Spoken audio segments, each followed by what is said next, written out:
Sunday shop do do do do do do. Sunday shop do do do do do do. Sunday shop do do do do do do do do.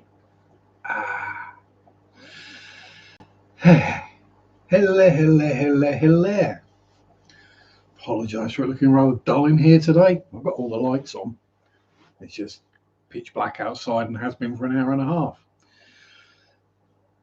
Yeah. Hope everyone is well today. We have Laurie, we have Austin, we have Scott, and we have Jeremy. Hello, hello.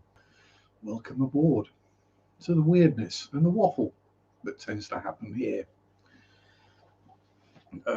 If you've not been here before, yeah, it's kind of a bit of a different stream to most people's. Gets a bit weird, random. We talk about whatever happens to come up. Hello, Yellowstone. Willkommen. And I drink energy drinks and smoke, so yeah. Rocco. Peace and love, Rocco. Taking a break from some tea. Oh well, sometimes you gotta have tea. Unless you're like me and you've got plenty of padding and you can carry on for a while. Cool. Everyone's turning up today. We got J Rock. He's probably doing stuff still. And Holly, the freaky fish lady. How you doing? Lurking and processing a Bambi. Yep. As I said, reindeer for Christmas dinner. Perfect. And little Miss Patty, how the devil are you? I think we've got everyone so far. There's a big crowd to jump in all of a sudden. I'm not used to this. I'm used to sitting here for the first 5 or 10 minutes going, please turn up. I saw Norfolk and was thinking Virginia. Yeah, a little bit mistaken. This is the proper Norfolk. This is the Norfolk that the one in Virginia is named after. And Amano's here. Hello, sir. How are you? Long time no see.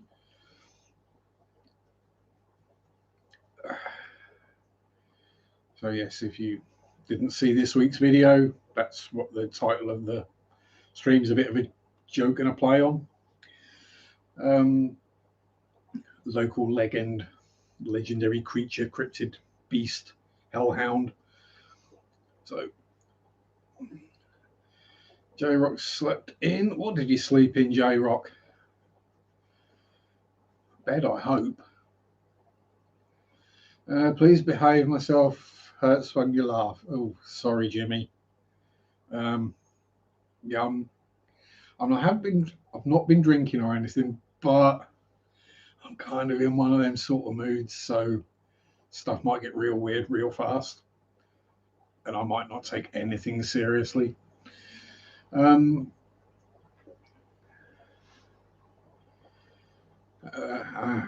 accents. Yeah, I haven't even got a Norfolk accent, so there's a bit of Norfolk creeping in. There's some Hertfordshire, there's some Welsh, some Wolverhampton, some Essex, some London. It's a hodgepodge amalgam of accents. I basically take the laziest parts of each accent I find and combine them all. Eventually, my voice will just sound like because I'll have dropped every other letter.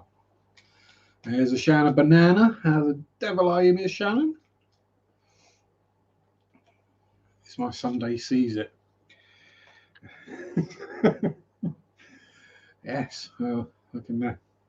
Plenty of things I'd like to seize. But anyway, let's start out at least semi-sensibly. What has been going on in the Sharpe's fish room this week?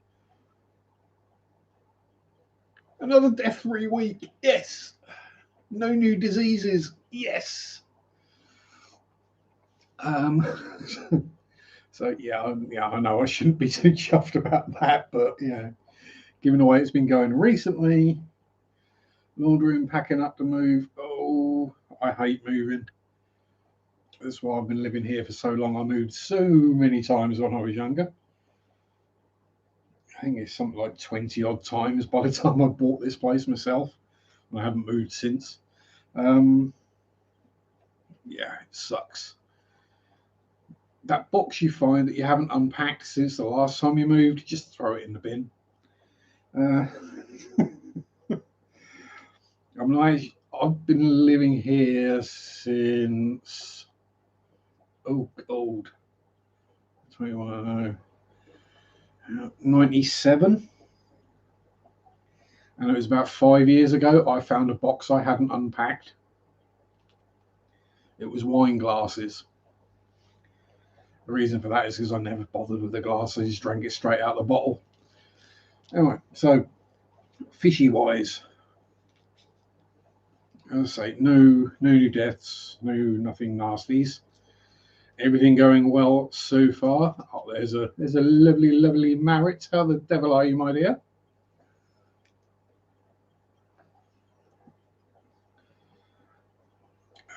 So, I did say got new fish today. Might not look like I have, but they are. Is up there. We have 5 albino cories, Corydorus anus. You're thinking, hang on, there was albino cories up there last week. Yeah, well, they're now in there, corying about and doing their thing. So we're going to have 11 of them. I would have got another half dozen because the extra one, the 6th one, would have been 50p. But I only had 5 in the shop. I suppose I could have taken a standard bronze cory, but you know. Hello, Kerry Science Gal. How the devil are you, my dear? And in other good news,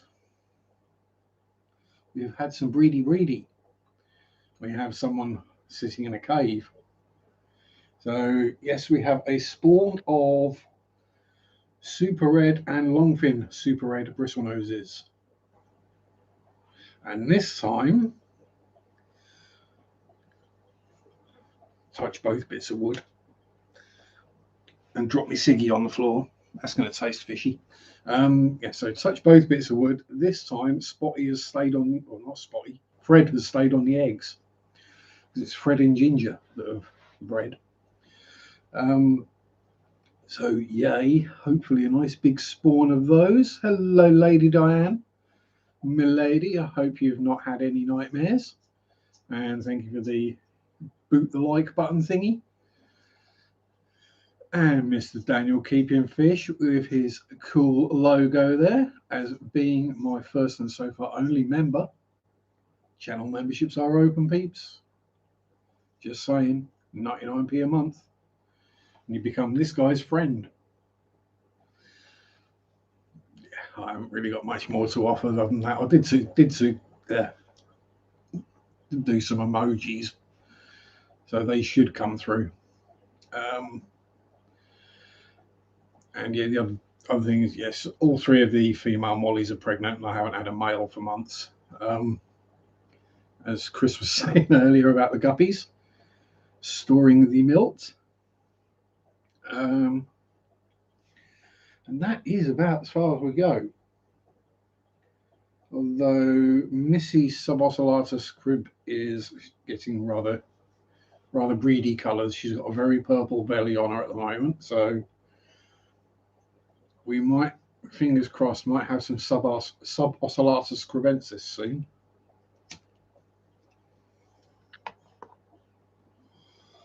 And anyone who knows what happens to me when I get cribensis, oh boy.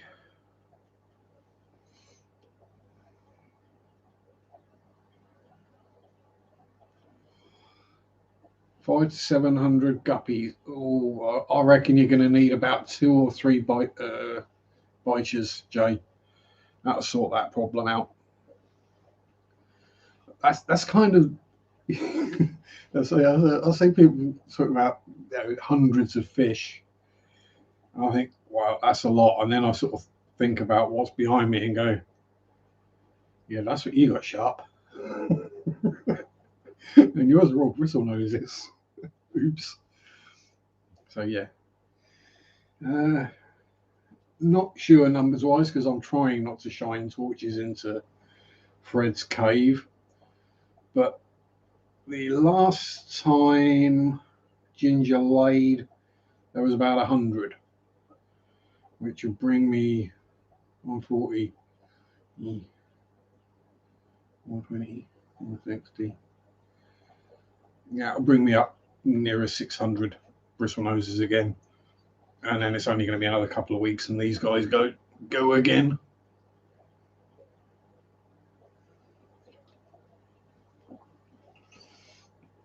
That's your best bet. See if you can sell them.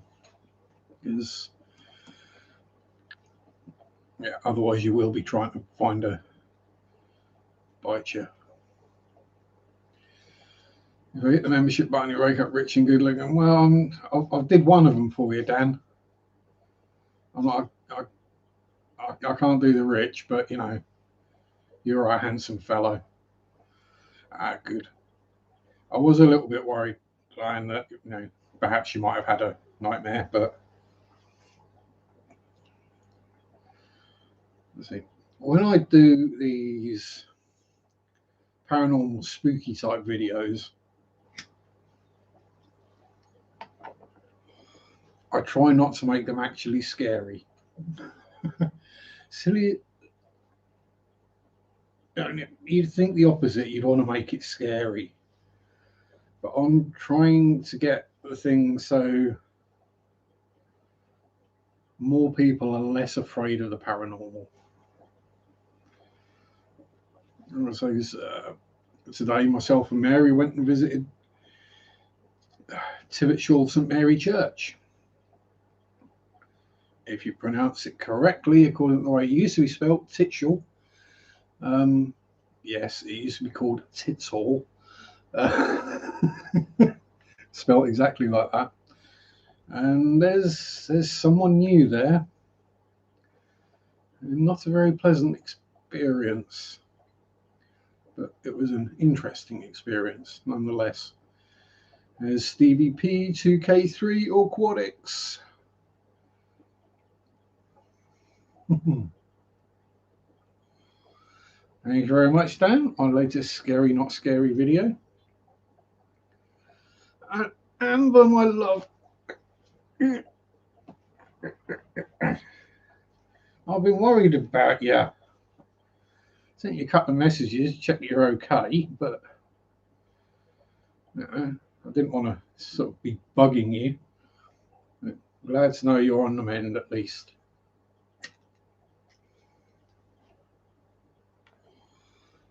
I did hope that picture of a happy kitty might cheer you up a bit anyway, so.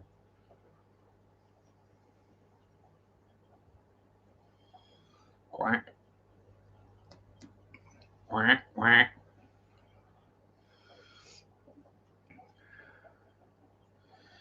And Rocco is suffering from thunder thumbs at the moment. Yes, so we hope you're getting better, not all on the mend, Amber. I'm sure everyone here is.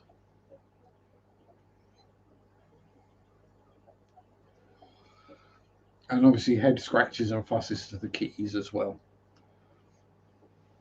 No, I said kitties. Not anything more perverse, which would have been oh so easy. Oh, yay. Finally at hospital and back home on the mend.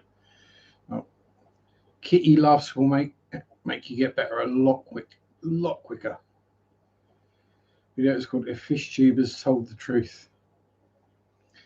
Oh, well, I like to think I tell the truth. I tell it as I see it anyway. Thunder, thunder, thundercats, ho! Thundercats are on the move, thundercats are... Sorry. Chitara.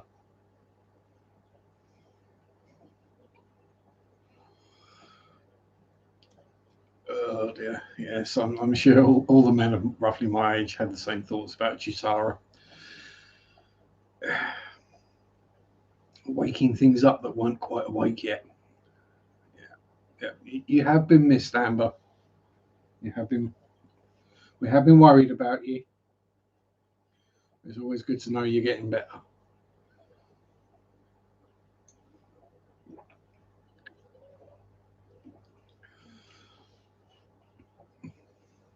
Oh, Christ, it's not too long now till I get my second jab. Let's hope it has less effect than the first one did. Yeah, she was a foxy cat.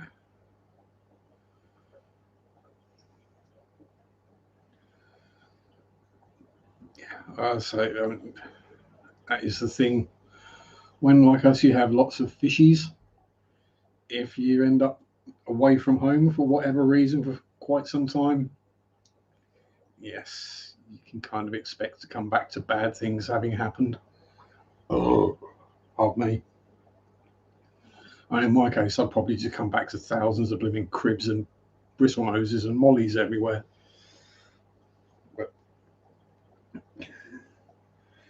I'm kind of lucky, because I'm pretty sure Mary would come around and feed the fish and everything for me.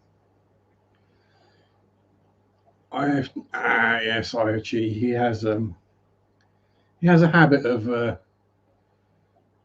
sticking in and twisting it a bit. Yeah.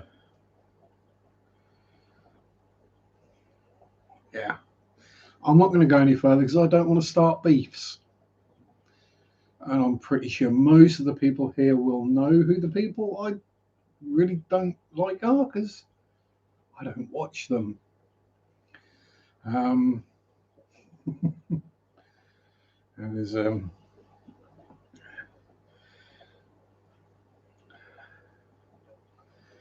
yes, there's a certain Canadian person, and the IFG person, and there's a certain Floridian who I don't get on with at all either. Oh, he's from Houston. That explains it. He's a blooming Texan. That says everything.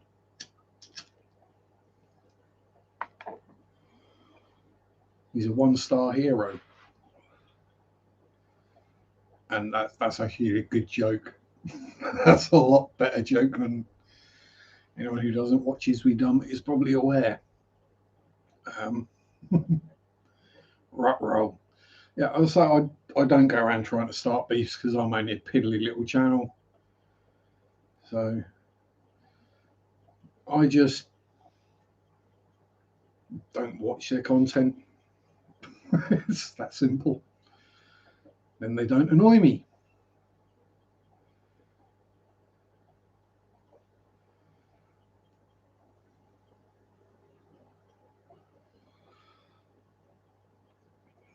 You see, I found it helps if someone, if on your Facebook feed, if there's something you don't like, scroll past it, ignore it. Heavy on the clickbait. Yeah, I've tried clickbait a couple of times, but it don't work. You need to have people actually watching your videos to get the clickbait to work.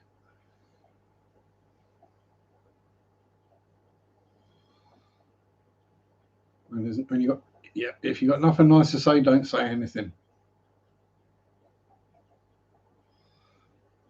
And that is the way to hurt. I say to hurt. To actually,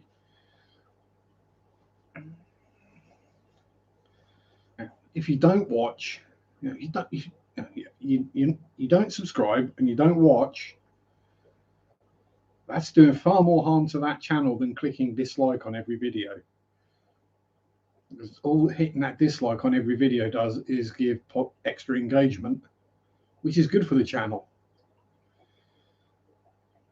And unless literally everyone starts disliking every video and complaining about them to YouTube, not making videos about it on YouTube, which doesn't do anything, then nothing happens.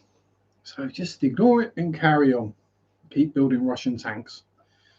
Ian, how you doing? Ah, it wasn't the tea. Ah, here we go. Yes. But I try and stay out of all these things. I got involved in plenty of them in the modelling, and it never goes well. Although, to be fair,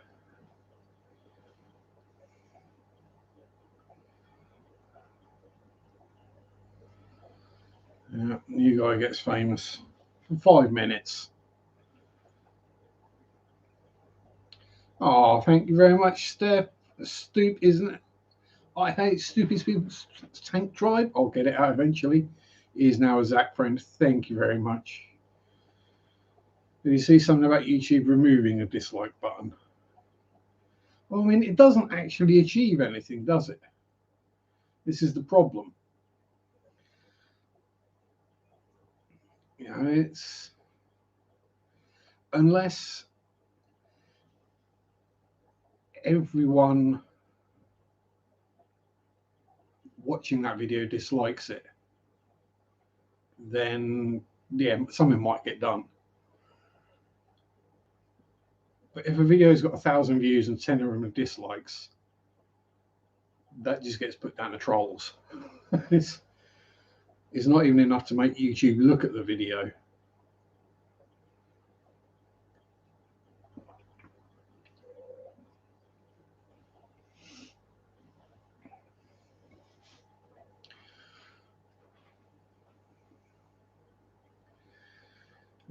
Ian likes watching people build super detailed scale models. I don't watch my model building videos then, Ian.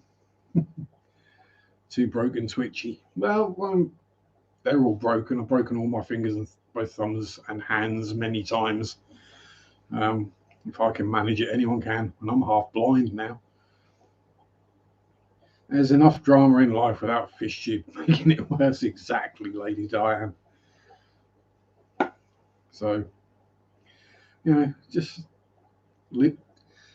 as my dear friend Gilbert Mondragon over at Red Dragon Model Works would say, leave the drama to the queens.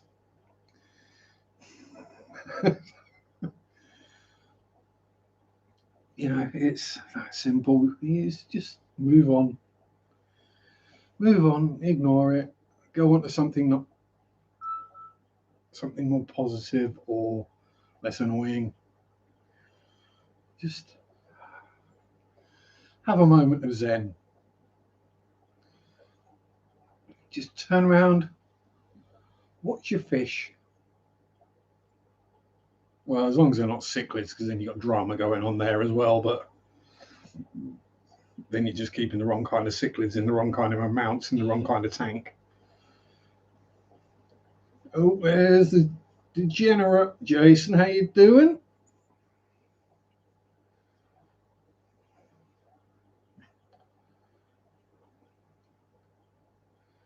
Oh, it does indeed, Amano. There's a lot of.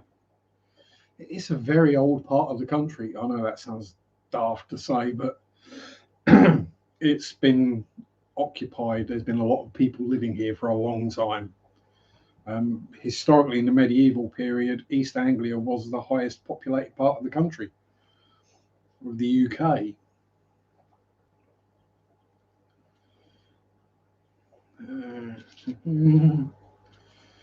As I say, my water change thing is I just do it because I do it.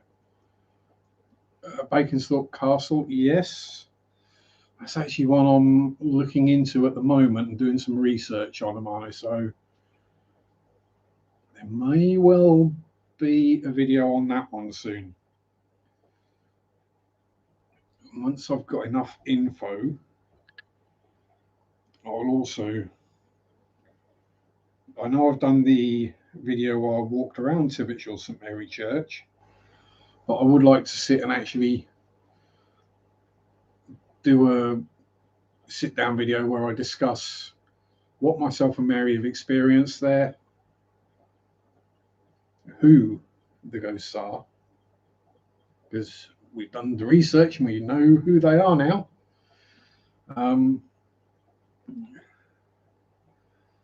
Yes, I say it's mostly very positive. There's a couple of not negative, but not positive experiences.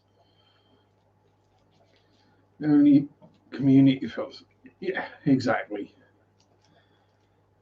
Generally, if someone's going to attack you about your fish keeping, you won't find them watching fishy live streams.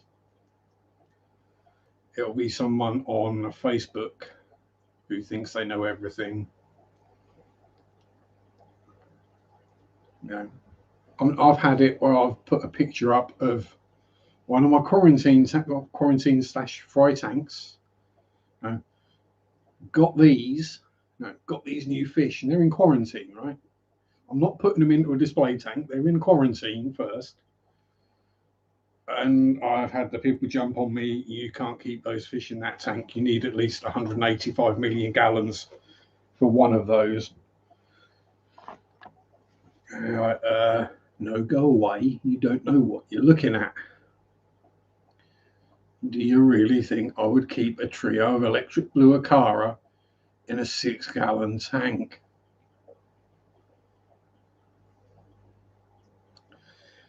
Even I ain't that dumb.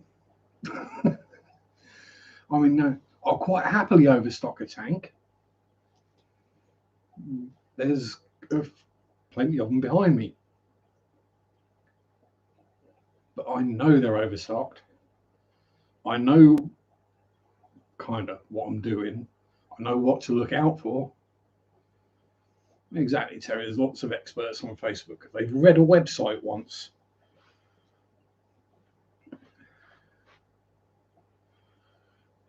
and then they take that on. I know everything. I know this. I know this. No, you read it from one place in one situation that worked for one person. Yeah, you get through it, Rocco.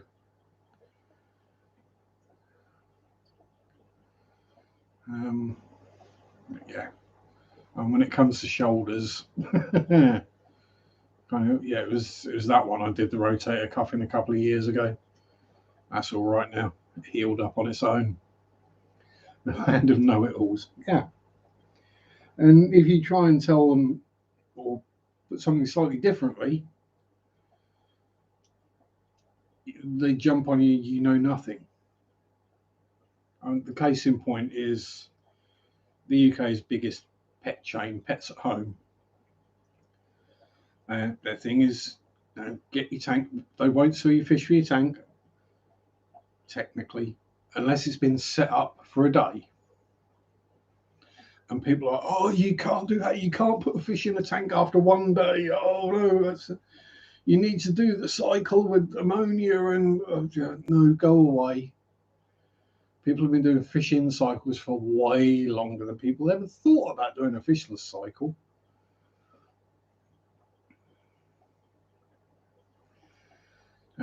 Told you off for having angels and Acaras together.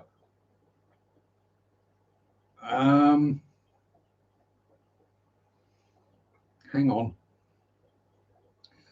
Angels and Acaras. Yeah, there's something they're not quite realizing there, isn't there, Dan?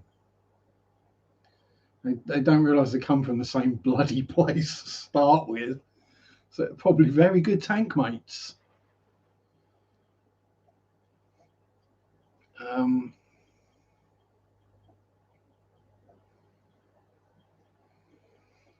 Yeah, because you already got chunks of metal in your shoulder from previous surgeries. I hope not shrapnel.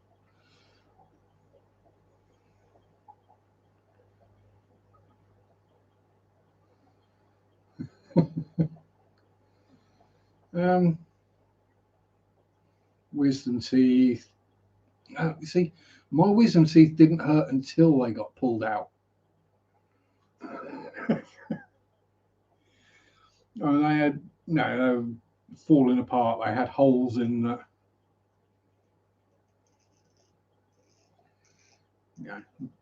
Dentist just basically pulled them out. But yeah, it hurt after they'd been pulled out, not before, because the nerves are already dead. Dan says, quite enjoy constructive criticism. Exactly, and it does lead to an interesting discussion where both parties can learn things. But when you get one party that is just, this is the truth, this is the only way, you're not gonna, you can't change their minds. So you're just like, bugger off. Go take a long walk off a short pier, you know, that kind of thing. Lard Doc didn't put the rod in properly and pin protrudes outside. Ow.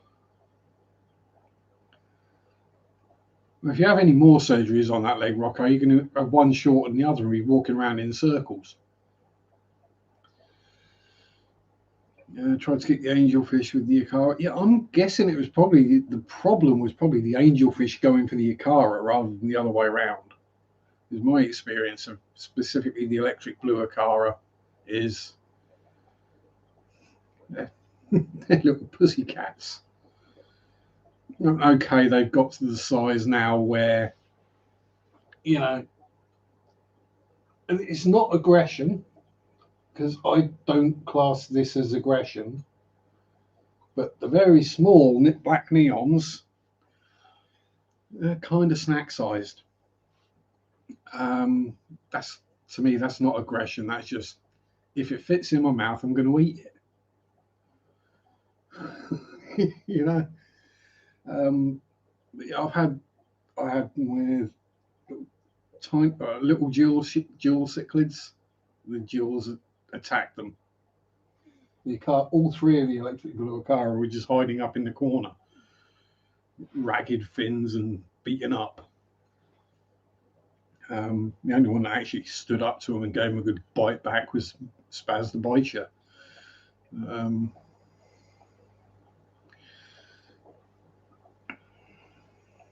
Yeah. Howdy, Don. Donny G. Rocco's got a rod from 1 meter his hip and another from the left to the right. Ow. And the rod they use is 5 mil too long. Time to get the Dremel out.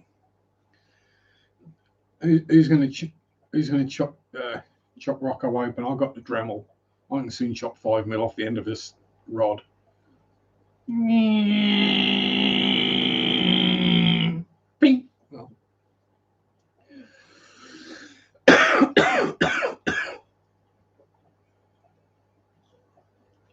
Yeah, exactly, Dan. There's ways and means.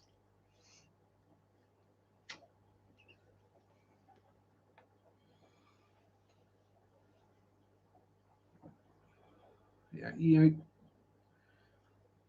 there's a lot of people I find, especially online on Facebook, the way they put things is, you know, you wouldn't say it that way if the person was standing in front of you, because they're going to punch you in the face.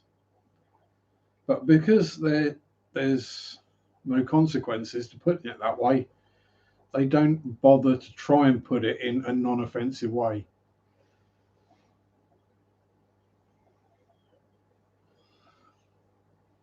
Yeah, apparently there's some site called Fish Tubber. It's about making your fish fat, or how many fish you can jam in a tub. Fish cream.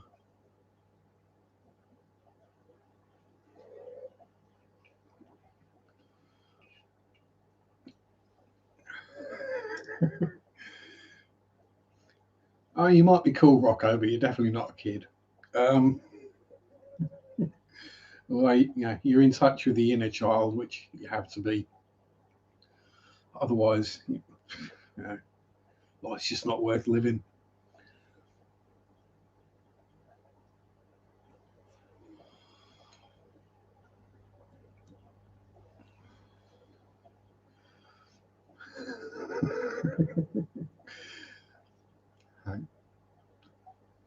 You come here, you know what's going to happen.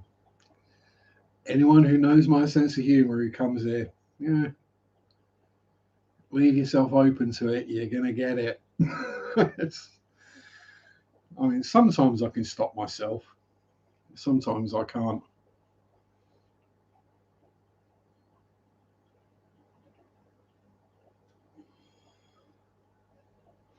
Keep the sense of wonder. Exactly. Take the toys, go play somewhere else.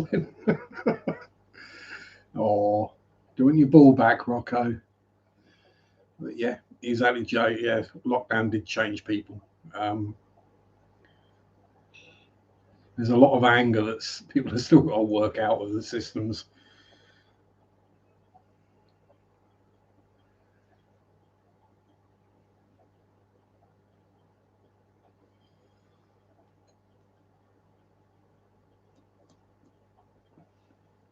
And these are the people that got to stay at home all the way through it. Well, through the first couple of waves. Thinking, why are you angry? You got like 6 months off work. Screw you. I had to work all the way through it and deal with all the idiots coming into the shop.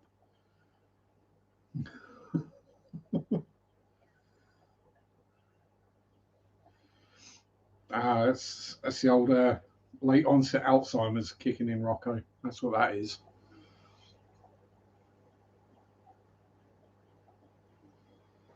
Yeah, that's it, Dan. There's more than one way to skin a cat. No, the fishless cycle isn't the only way to cycle a tank. Yeah, you got the fish in cycle, the snail in cycle, the plant cycle, in which case you just put the fish in straight away because the plants are going to eat all the ammonia. Um,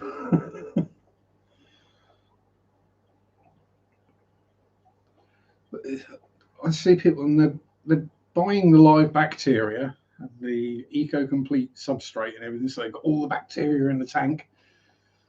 And then for like a month or two, they sit there dosing ammonia and testing the water. And you'd have been better off just all you're putting in it is a blooming betta and an arrowite snail. Just put them in there.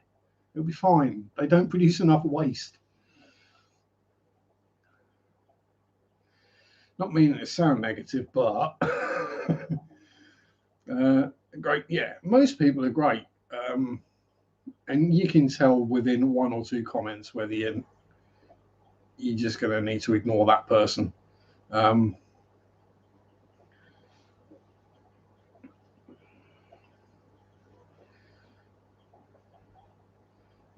it is exactly, Rocco. We all have different beliefs, different knowledge levels, different understandings, different likes, dislikes. If we were all the same and everyone was like me, the world would be perfect. But we're not. We're all different. Understanding and accepting those differences is what makes a society. A civilized society is accepting of the differences in all the people in that society up to a point. There are certain differences that aren't acceptable wherever you are. Albert Fish for one. Um,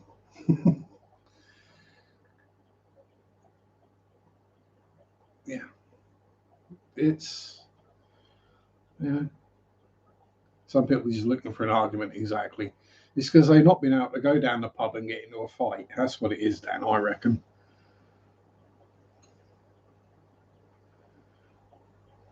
Yeah, exactly, Rocco. I mean, I know for sure we have different views on quite a few subjects, but we just don't talk about those subjects to each other, and then we don't upset each other. Or if we do, we talk about them like two grown adults who can have a sensible discussion, come to our own conclusions, and not hate each other. Hang on. Why does that work? Ping, light bulb. Yeah, it's that simple. It's only Facebook. It's only YouTube. It's nothing important. Yeah, we're not going to solve like world hunger or anything, but the two basic tenets I live by, right? Don't be a dick. Be excellent to each other. Pretty much covers it. it's really not that hard. Yeah, it's just.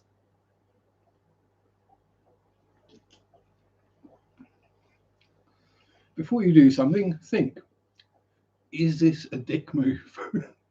If it is, don't do it. Unless you're doing it for purely comedic purposes, which is usually what I do. I mean, sometimes I don't necessarily look for the argument, as it were. I sometimes I pull that little string just to get people to bite sometimes. You know, the one especially in Facebook groups, you tug that little bit of string just right, they explode and they get banned or they rage quit the group. Oh, the times I do that, it's hilarious. I shouldn't really enjoy it because it is a dick move, but yeah, I enjoy it. If we can be accepting of each other and our flaws, we'll realise that's what makes us different. Embrace the differences, change the mind, learn rather than be right or wrong. I could solve well hunger if we all survive on cribs and blacklets. Can you imagine the smell though, Dan? Oh geez. Ooh. It smelled like a nightclub at 2 a.m. on a Sunday morning. Ooh. From the Book of Bill and Ted, be excellent to each other. Exactly.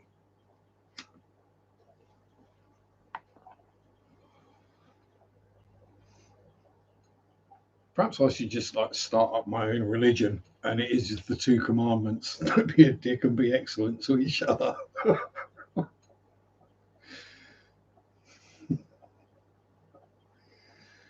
Yeah.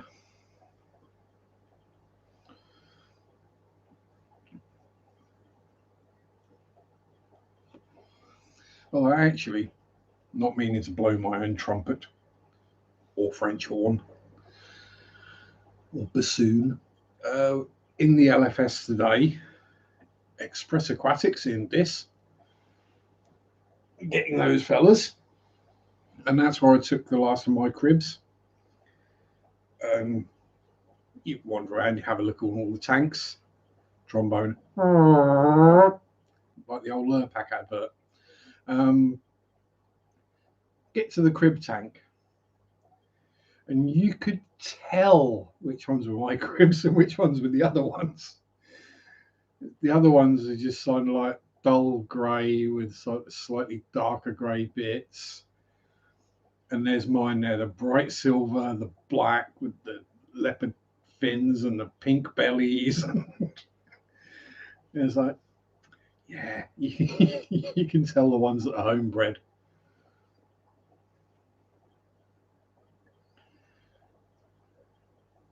Exactly, yeah. Exactly, Steph. It's when they really lose their cool and they overstep that mark and they get themselves banned from whatever Facebook group or whatever it is.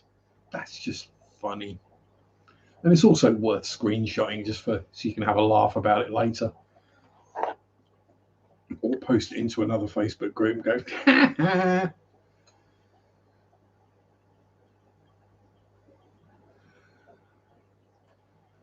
rather than a stream that come help you in the fish room. I'd love to come help you in the fish room, Rocco. You know, only problem being, you know, there's like an ocean and a continent in between us. It's a long way to go just to lug some buckets. My cribs are all wearing glasses and swinging monster. Yeah, they're all at the surface trying to get nicotine. Need cigarette smoke. Played the trombone for 25 years. It's an interesting instrument to play. Well, as a semi-muso type myself, Stephen, yeah, I can understand it because it's not like the slide on the trombone is marked, is it? It's not like little indents or clicks. So when you get to an A sharp or a B flat or whatever, you know exactly where it is. It's down to feel and muscle memory.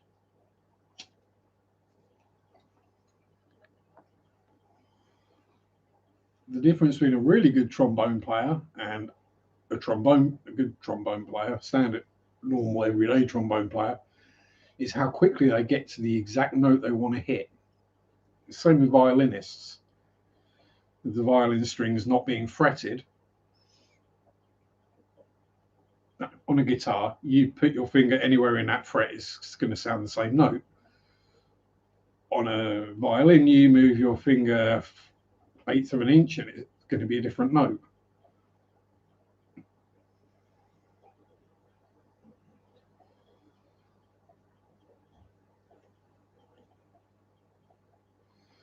Had to quit smoking. Doctor told you smoke or no surgery. Easy choice.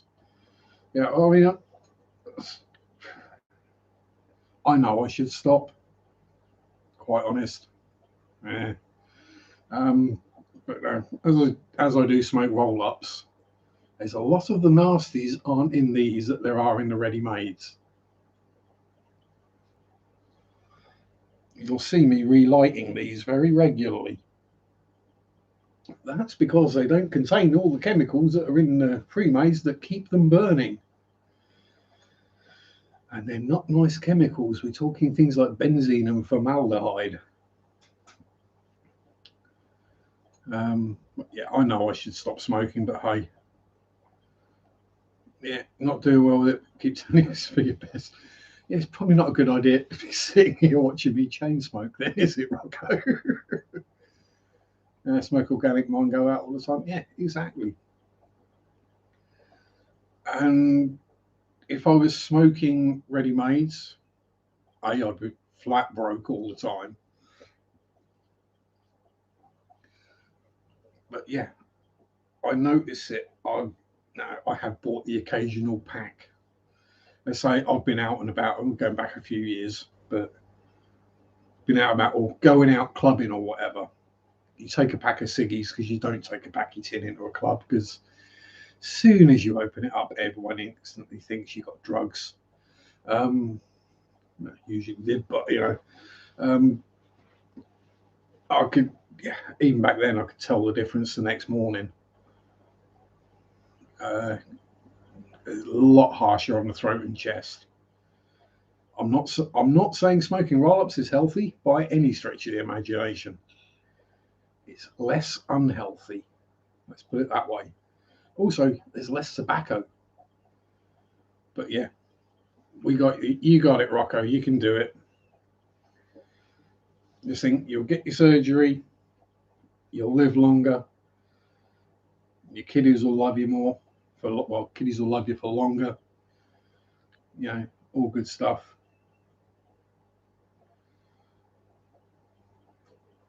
Yeah, I was saying J Rock, he's switched over to the vape. I've not done the vape myself. But it's probably what I would do if I mean, I did quit once before. I basically just went cold turkey. First couple of weeks were hard. After that, it got fairly easy. And then I realised I was not smoking because it wasn't my choice. And hey, I don't drink. I don't do drugs anymore. It's my vice. I smoke. My body runs on caffeine, sugar, and nicotine.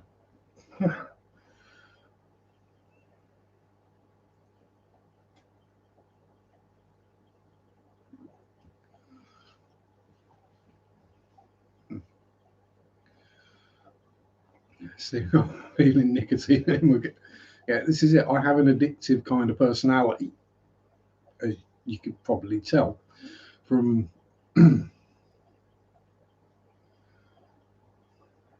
Yeah, this is it. You see, what I did is I quit while I was on a diet, which was a probably a bad idea. Um, I have got the willpower to do it. I know that, so that's not a problem. But yeah, I just got one of those addictive personalities. Um, yeah, I got back into fishing. I ended up buying all the gear, going fishing anytime I could. Kind of fell out of love with that. Got into the modelling. Went way overboard. Got all the gear, all the stuff, all the kits, the paints, blah blah blah. I got more bloody paint than Home Depot. Um, yeah, got into the fish keeping. Got myself a fluval flex. I was going to keep some tetras and a few pretty fishies in it, and that was going to be great. And then, here we are, 3.5 years later, and I'm basically the local bristlenose supplier and shrimp supplier.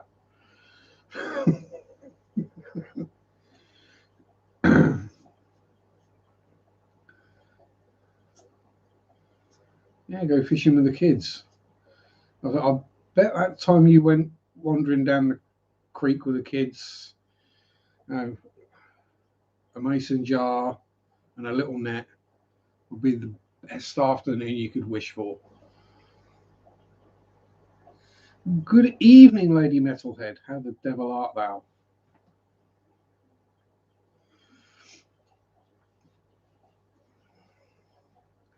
Yeah, get into a hobby and just go at it full bore. Um, I go at it full bore both ways. I don't just like buy loads of tanks and do stuffs. I'm doing all the learnings as well. I'm watching all sorts of videos, reading all sorts of books and magazines and websites and stuff, and then coming to my own conclusions about what I read. It's now you're over the hump and the stale nicotine smell and stuff starts to bother you and you get to clean everything. I'm not going to have that problem. No, can't smell anything. Never have been able to. Uh, which did kind of cause some problems when I had to call an ambulance for someone at work. And they were going through all the COVID tests. How's your sense of smell? I can't smell anything. Oh, COVID. No, I've not got COVID. I've never had a sense of smell. All my nose is good for is holding my glasses up. And it's not particularly good at that. OCD about the cleaning of nicotine. Yeah, see, because I can't smell it, I don't know it smells.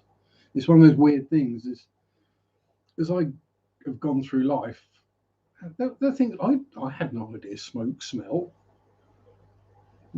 Why would it? I can't smell it. Apparently, everything has a smell to it. I've just never smelled any of them. And I've tasted a few things that apparently smell bad. When you got really bad wind and you can chew on it. Yeah, exactly. But the thing is, Steve, I get paranoid about it now because it's like I know that like stale sweat smells bad because everyone's told me stale sweat smells bad, stale smoke smells bad. So when I get visitors, like Mary's coming around, I'll have the doors and windows open, airing the place out, air fresheners, cleaning toilets, all that kind of stuff. Just try and do what I can to make sure it doesn't smell bad. It probably makes it just smell really bad anyway. Because no, my luck, what I do is I open all the doors and windows to get the smoky smell out, and they're spreading pig muck on the fields half a mile away. So before Mary gets around and I close everything up,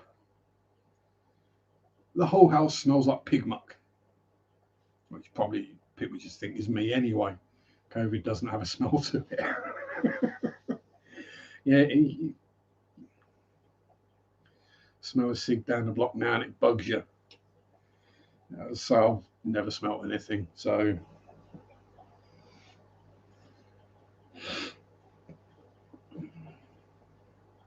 it's no, but then I don't drink anymore. So if someone gives me a Coke or a Red Bull with a vodka in it, even just a little bit of vodka, I can taste that straight away. It's like, oh my God, that tastes foul. Ugh. No, you can't taste the vodka in it. Oh, you can. When you're alcoholic and you don't drink alcohol and haven't done for 20 odd years, nearly 20 years, yeah. First thing you taste is the alcohol.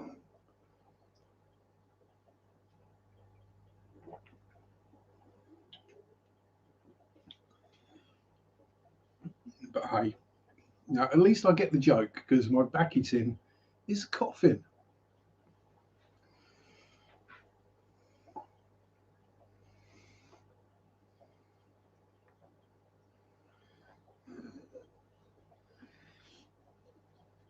Actually, you talk about bad smells as I itch my nose.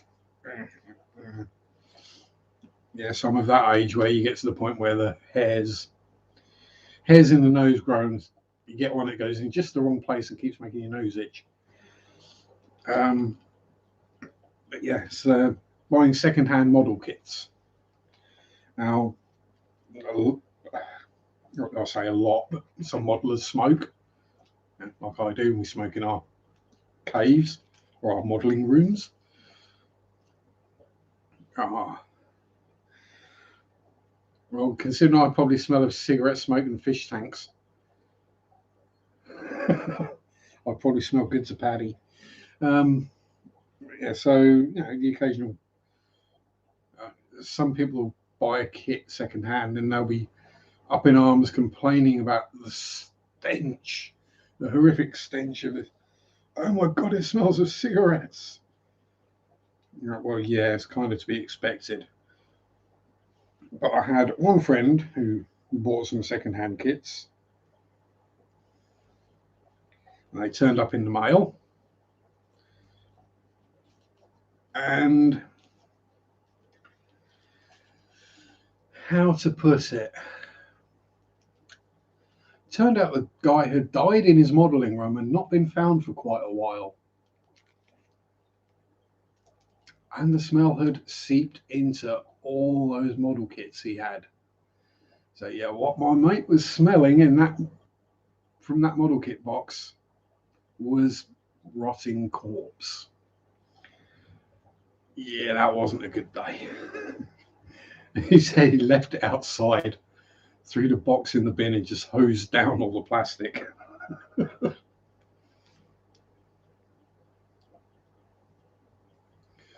Well, the smell of a good quality pipe tobacco. Well, I'm not on pipe tobacco, but it's not too dissimilar.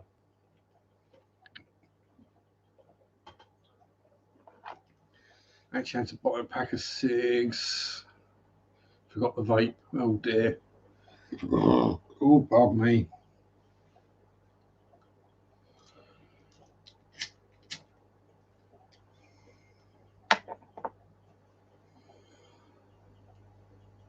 Again, that's the other one, lady. That I didn't realise that weed smelled. Yeah, how do you think the first time I got caught smoking weed happened? Yeah. So when you can't smell anything, it doesn't occur to you that something does smell or that it smells different. And literally, if you put 2 small bottles of the same aftershave and pee, because most aftershaves tend to be that kind of similar colour, or used to be at least. Yeah, I could go. I'd have to taste them to tell the difference, and trust me, the aftershave tastes worse.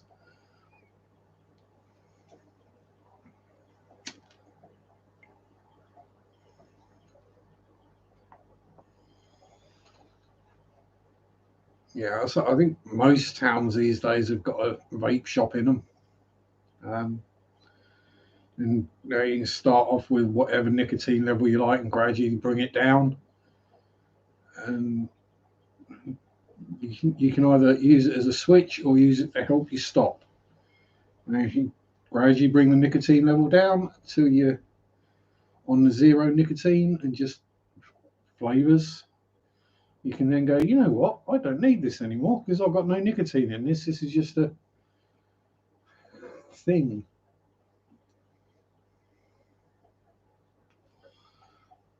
And a lot of it is it's something to do with your hands.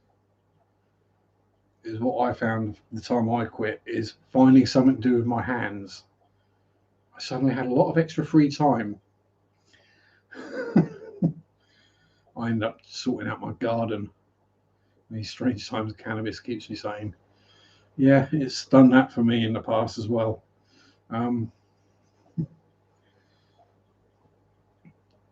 If I had it now, I would literally just use it as a sleep aid.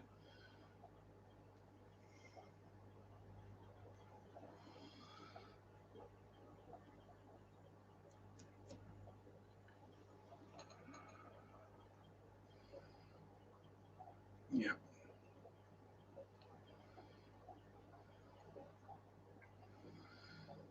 Yeah. I can't smell a beautiful rose. I can't smell a rainstorm. I can't smell bacon frying.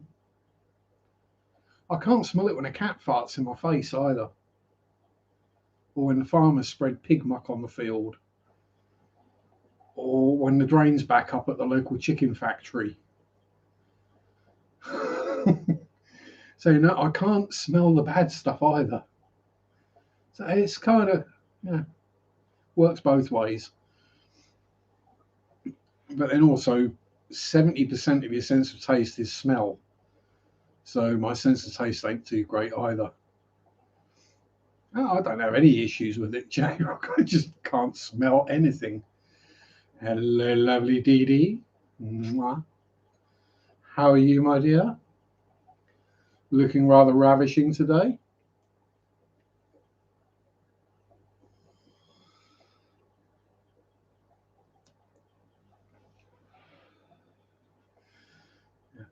So, oh, when I was at school, I didn't even know farts smell. In primary school, middle school, I didn't even know that a fart smelled bad.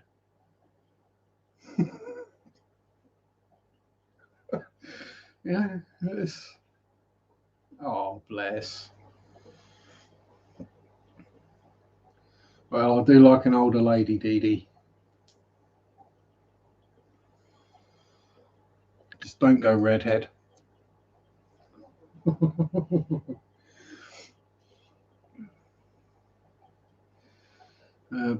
More active in the last year and a half. Yeah, and thank you very much, Amano. Relaxed and great combos. Yeah, let's say it's supposed to be a fish stream. Sometimes we do indeed talk about fish. It just depends on where the conversation goes. I read chat and I take it from there. Ooh, don't you dare go sending me any pics, Dee Dee. I don't want any redhead pics. No, no, no. Unless I get sunburn. If I get sunburn on the front of my legs, then you can send me the pics, because then I'll be able to go to bed and not have the sheets rest on my legs. I finally lost patience with one of the 20 longs. Fighting it over a year, couldn't get the balance like the others. Tore it down and restarted from scratch. Yeah, we all have the tank, but for some reason it just doesn't work. But yeah, hopefully it will this time, Lumpy.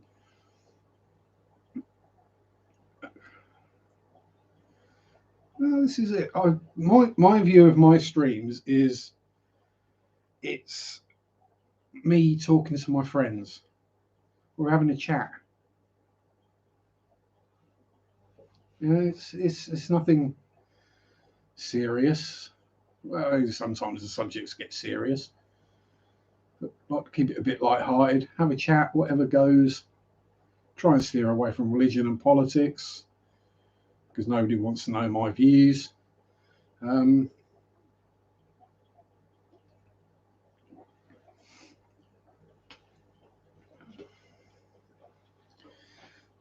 So yeah, this is the, no, I say it's the way I see my streams anyway. The way I try to be in general with my videos, with my generally with my interactions on Facebook or whatever, or other people's streams. Most of you see me in other people's chats. You know, my sense of humor is kind of crude and sometimes I can't hide it up, and I'm a complete flirt. Right? We know this. I'm a flirt, I'm a tart. I don't care. As I say, all men are perverts. It's just I'm open about it.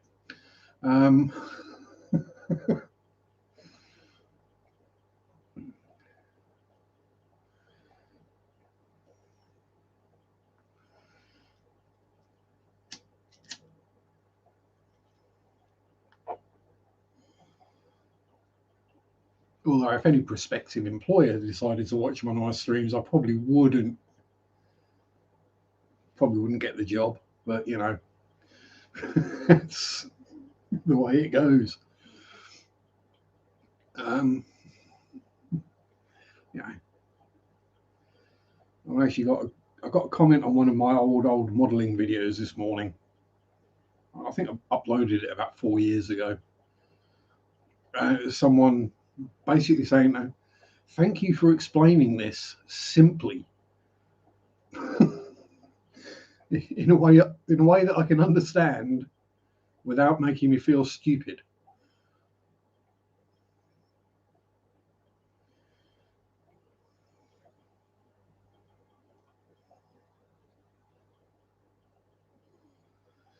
Take this as we are, or don't take this at all. Exactly.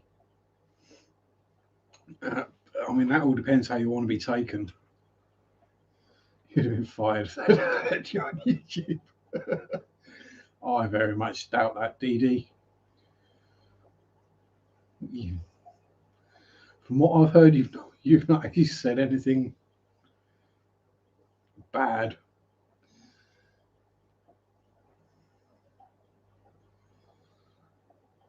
Compliment or backhanded compliment? Oh, I always go the backhanded.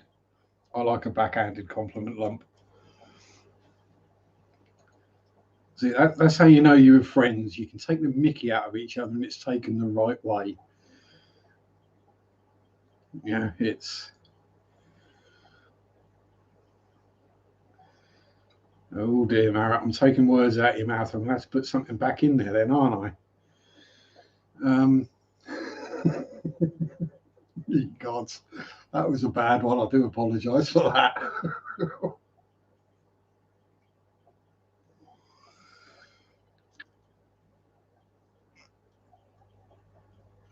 Oh dear, that's going to get me in trouble. Thankfully, I don't think Mary actually watches. Unbecoming behaviour for a correctional officer.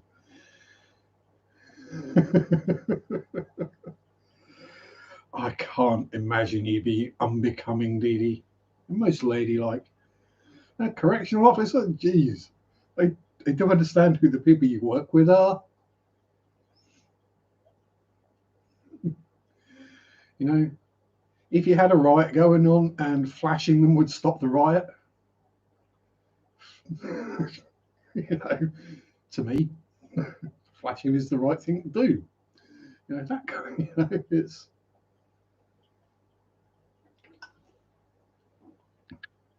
How the hell did you get in there?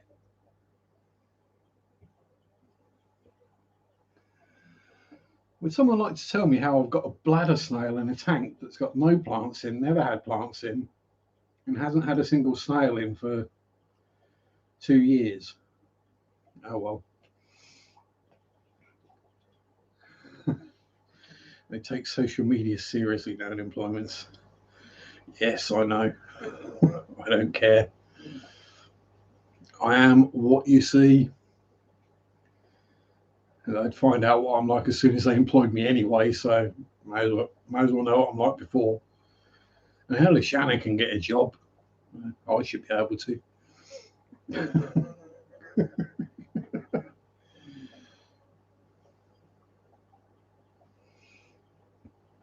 Yeah, it's life takes all sorts. If we were all the same, life would be very boring.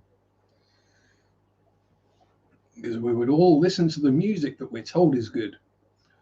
We would all watch the movies we're told are good. We'd believe what the news says.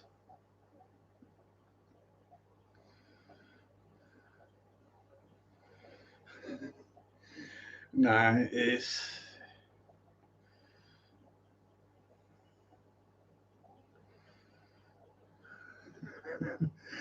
hang on. Get it right, get it right. Oh, oh, oh, oh, oh, oh, oh. There you go.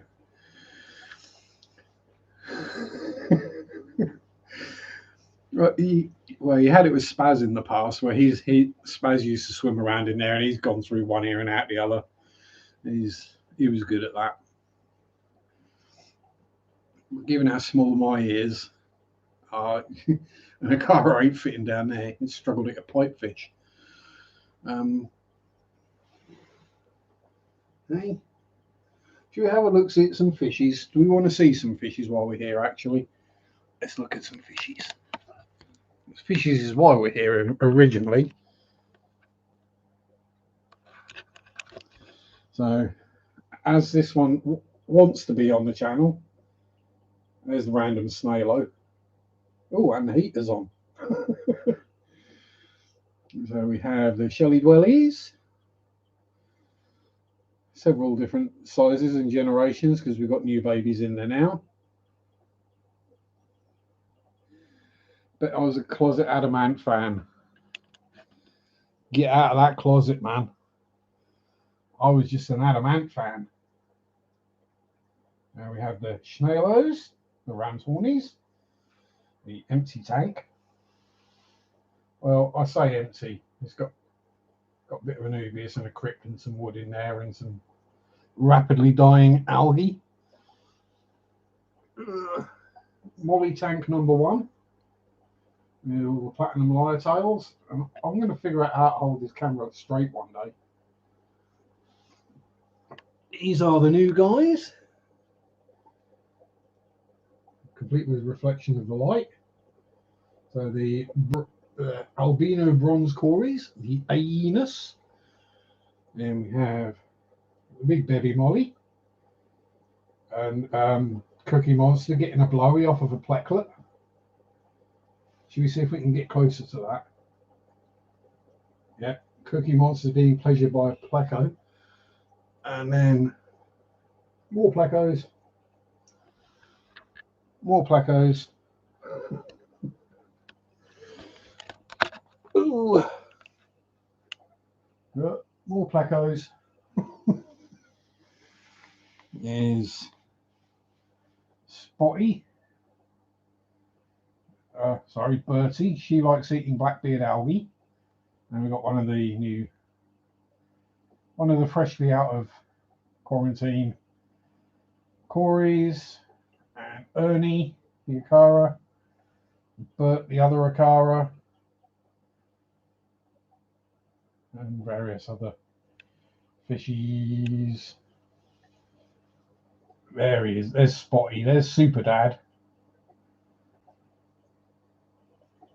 He just gets near a cave and starts wafting his fins about. I hope he hasn't got any bloody eggs in there again already. It's only been 2 weeks. Oh, and algae bomb. That one. Colimia. Oh, and a bristly nose. And more tanks, and more tanks, and more tanks. But yeah. You can never smoke too much of that, Amano.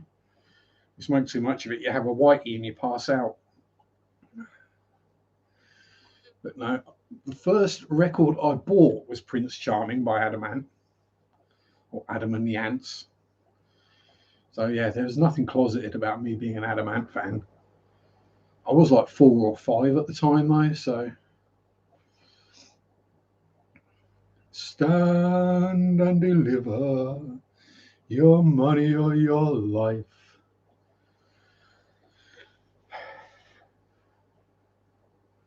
Unless you're hardcore like me.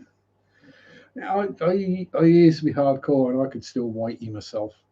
It's a very interesting situation to be in if you've not experienced it before. The whitey. Because to all intents and purposes, you kind of collapse and flake out completely. If it was alcohol, you'd be unconscious. You'd have no idea what the hell was happening. But when you get to that with weed, because you smoked too much or eaten too much, your body is out cold. You can't physically move. Or you can't, it just takes real effort to move. But your brain is fully aware, all your senses are fully aware of everything going on around you. You just can't do anything about it. You have to be with friends. I had a whitey outside at 2 a.m. stuck to the garden fence in the middle of January. Yeah, I can beat that one. Coming back from a Christmas do, yeah, hyper aware. You can hear a snail fart in the tank. I came back from Christmas do completely out of it. How I got home, I have no idea. I must have bounced off every fence on the way home at least 3 times. But I'd locked myself out of the house. And this was a Christmas do. So it was cold. It was after Christmas, so it was early January. Yeah, because the club didn't have the money to rent the place before Christmas. Literally. Start of the new year, the rental price was about a quarter of what it was just before Christmas. Funny that. Anyway, so I came home absolutely wrecked. Couldn't get in the house because I locked myself out somehow. Well, I couldn't find my keys. Turned out they were in the wrong pocket, but So I thought, right, what am I going to do? I'll sleep in the shed. I thought, I'll just have a kip in the shed. I'll be all right. So I wake up the next morning, bleary-eyed, frozen. And what had I done? I'd laid down on the floor of the shed and fallen asleep, but not before I wrapped the trophy I won up in a sheepskin blanket. I made sure the trophy stayed warm. Not trophies, there were several. But yeah, I wrapped those up in the sheepskin rug blanket that was in the shed. And I laid on the concrete floor in sub-zero temperatures and just slept. So yeah, I was a bit out of it that day. And then I came out of the back door of the shed, because my shed is basically the side alleyway down the side of my house. It's basically 2 gates with a roof over it and the fence. And in the morning, I remembered the back door was unlocked. So all I'd have had to do was just walk out the back door of the shed, around the corner, straight in the back door of the house.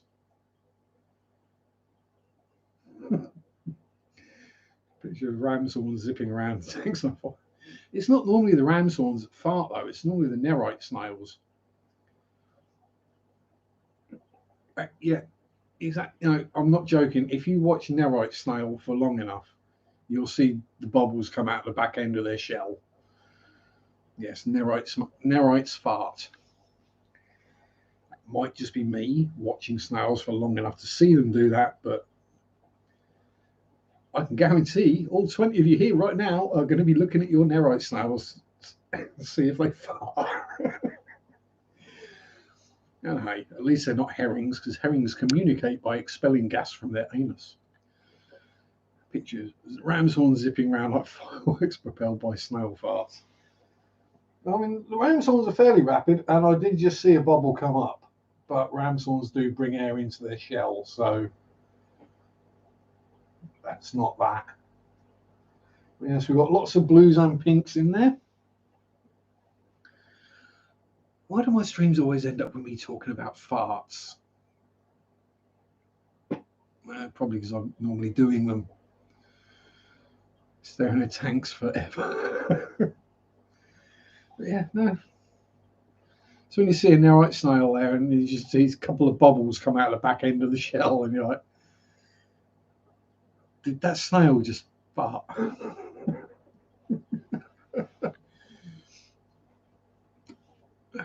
Yes. Herrings do it to communicate in the shoal, or bait ball, whichever you want to call it.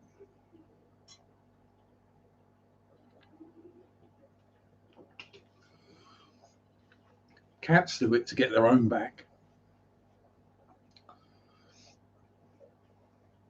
Because that little dude up there, if I Dutch ovened him accidentally, I hasten to add,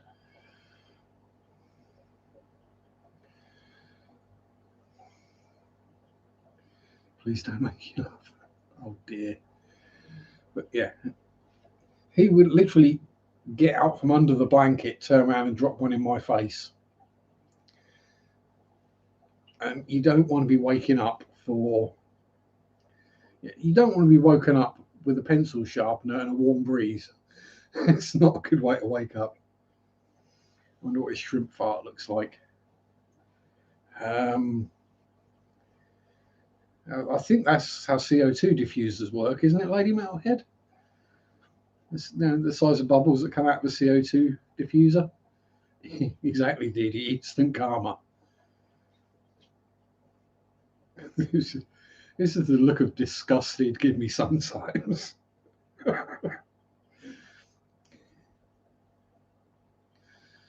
Anyone ever heard of Haiku guppies? 2 pairs this weekend.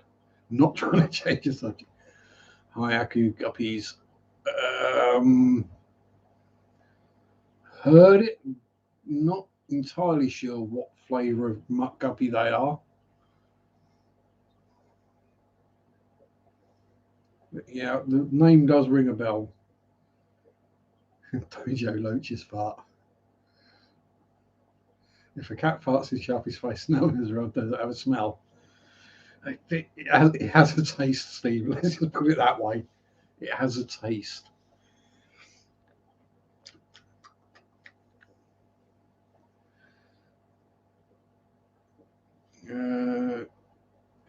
J Rock's not heard it. Jay, you don't need more bite your food. But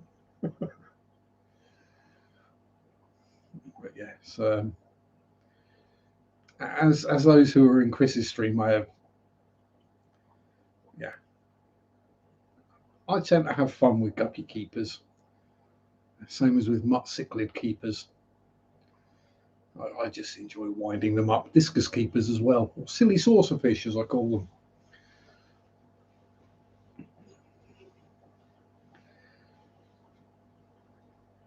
them. I can't look. Fucking look. Yeah, true. It never hurts to look unless you get caught.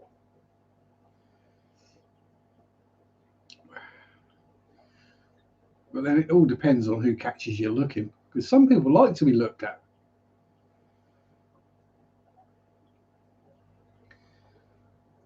And I've had Mary nudge me and look at that. Oh, I hadn't noticed. Thanks for drawing my attention. Exactly, Stephen. Discus are pretty, but this big dinner place drifting about and don't do anything interesting. Yes. And no, you need to do a 90% water change every week, and the water has to be this exact specification, or they will all die. I mean, is a haiku guppy a Japanese form of poetry about fish? Perhaps.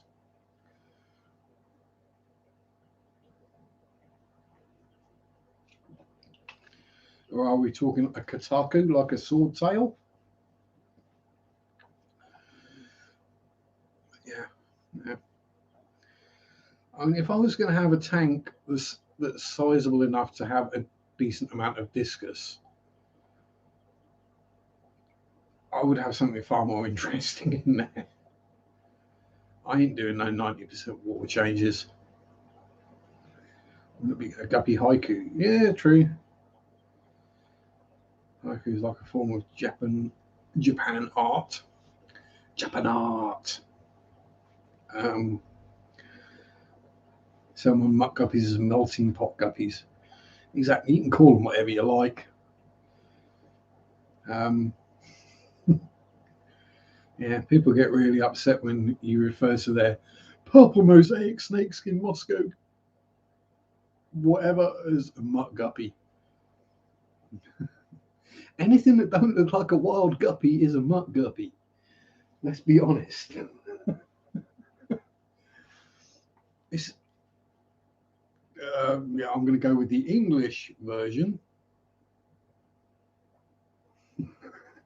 It's a Norfolk guppy. It's so inbred, it started to grow extra fins. I was going to go with the redneck, but I thought, as I'm English, I can go with the English version and I won't be classed as being racist. No, it's kind of a well-known stereotype that people from Norfolk have 12 fingers and 12 toes or webbed feet and that kind of thing, simply because it is kind of inbred. Was some colourless females, so basically the wild.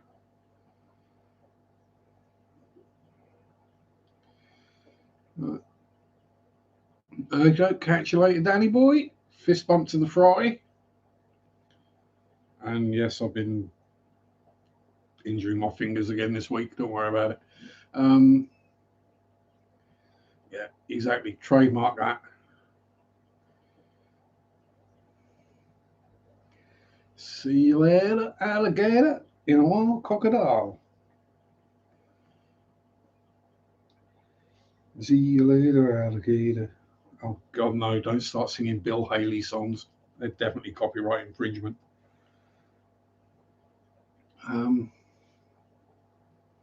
J-Rock swimming things.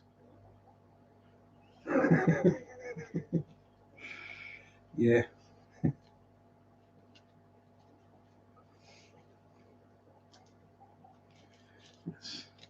That's another one that gets me. The people complain that when they get an extra fish in a bag that they weren't expecting,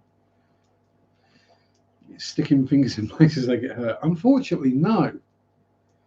No, it's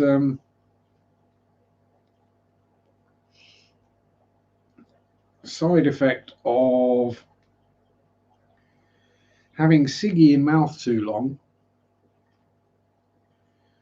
Ash gets very long, and you go pull it out, and you have to tip it up like that so the ash don't just drop off the end, and then you go flick it in the ashtray. But then the really hot bit falls off and lands on your finger, and you burn yourself. So I've got a couple of second-degree burns on my fingers at the moment. Because I don't notice it's hot until it's too late.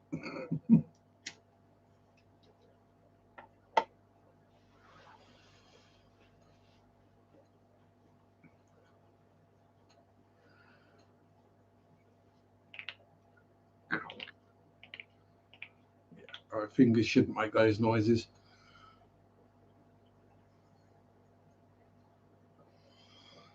Ah, you see, Lady Metalhead, a dirty shrimp tank is a good shrimp tank.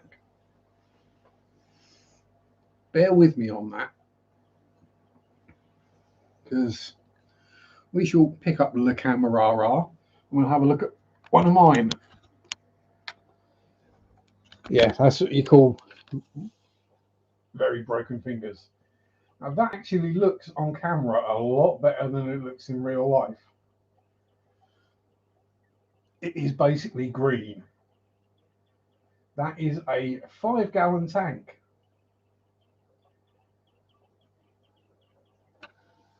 It's home to about 300 cherry shrimp.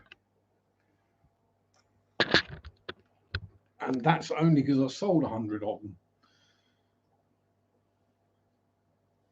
But there is that much natural food in there, and the shrimp don't get diseases. Yeah, they do love the moss. And I literally pull handfuls of moss out of that tank every week. All the moss in that tank. I mean, I can't show you. It's easy enough. Ugh. The moss in there, that is 2 weeks worth of growth pulled out. Literally, I pull a chunk like that of moss out of that tank every week.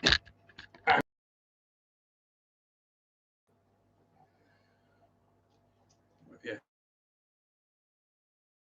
Then you get to a tipping point where the tank gets a little bit too dirty and the shrimp starts to die. So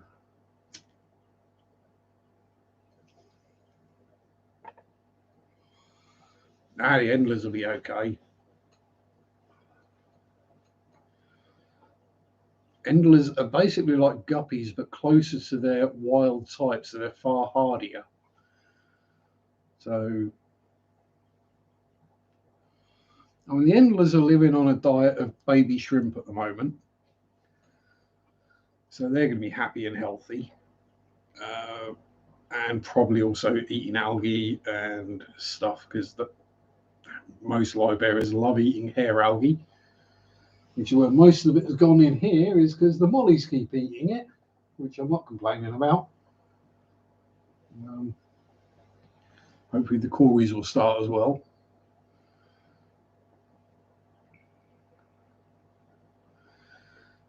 So this is it. The selling fish. First few times I took fish to the LFS, I got store credits. Then they got to know me. I got to know them. We built up a rapport. And then I started taking stuff in, and they started giving me money for it. Just a little bit to start with. And as I say, now we're at the point where I basically supply my LFS, that big one that I'm doing the series of videos on, which I did film part 4 last weekend. Fish shop tour. I've done 4 parts, and I've still got another part to go, and I'm not going to bother with any of the hardware. And if you want me to do the furries and featheries, that'll be a part 6. If people say yay, I'll do that. If they don't want to see that, I won't do it. So that is a big LFS. I am basically now their shrimp and bristlenose supplier. So, they know my fish are good. They know they're strong, healthy, do well, are a good size.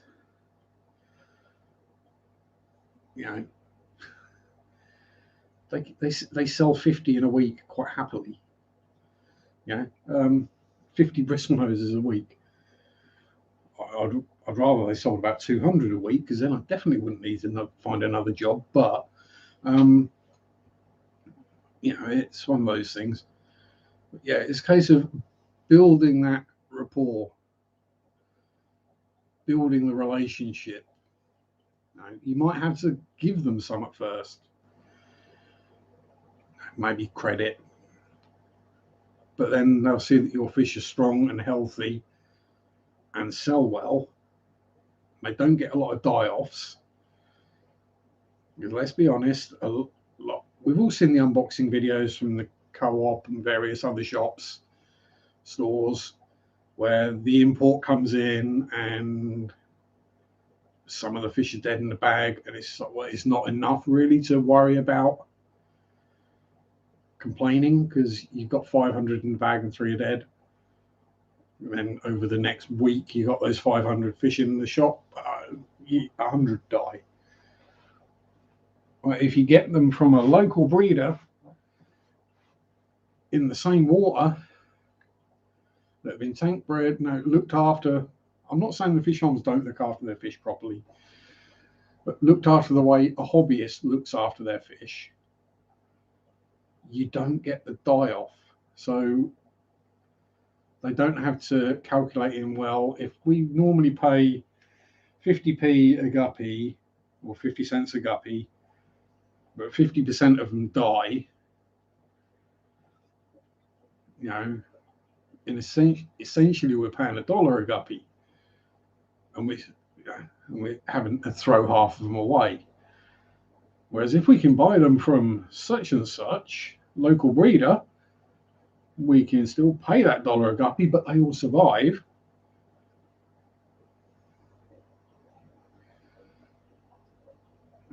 Oh, Dee Dee's getting wood tonight. Couple of big bits of wood.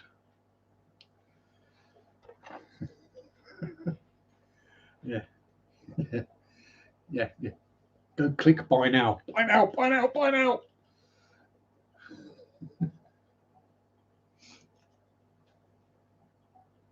Yeah, Spotty approves.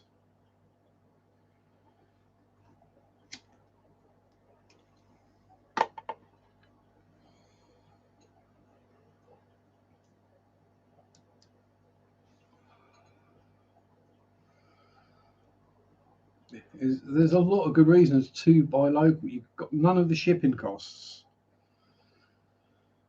You don't get the loss. You don't have to worry about acclimating the fish because they're used to the local water conditions.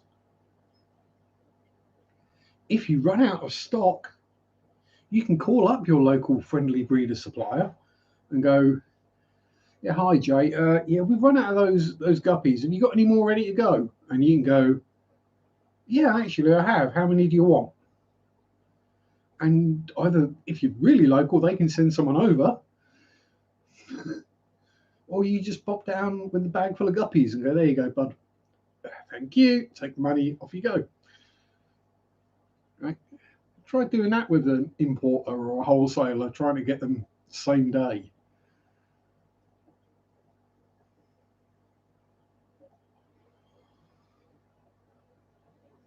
Dee Dee's pretending her husband never had a say. Yeah, there is that. But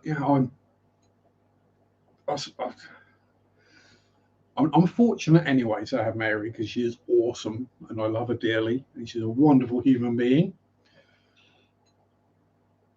But I see lots of people, not so much fish keeping, maybe we're getting new tanks, but a lot in modelling of, I'm going to need to sneak this new kit in past my wife, or I hope the wife doesn't find out, or,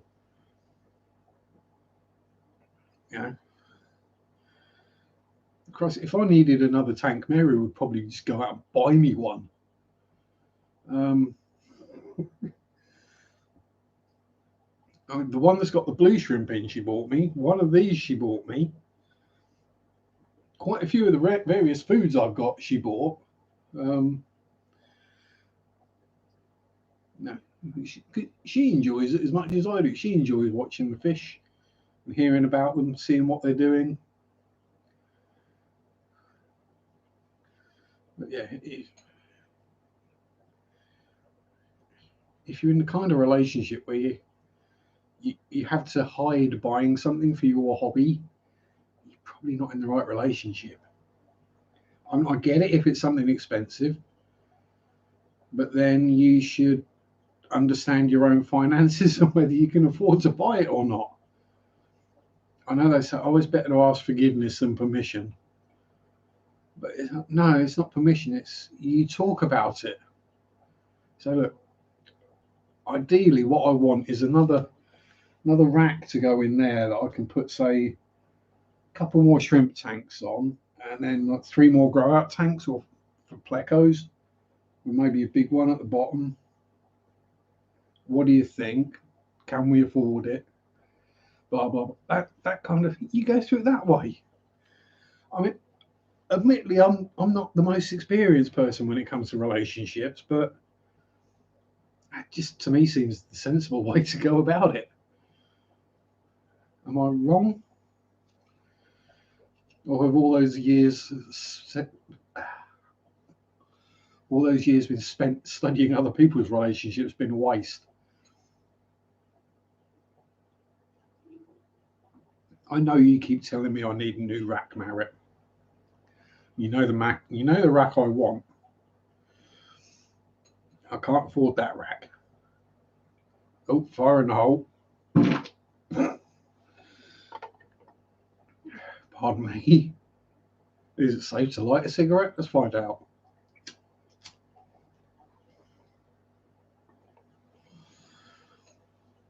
Now, that would go viral.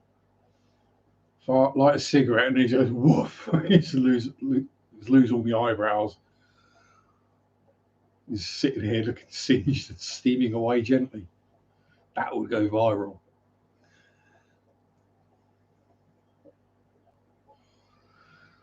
And that's one of those things where it's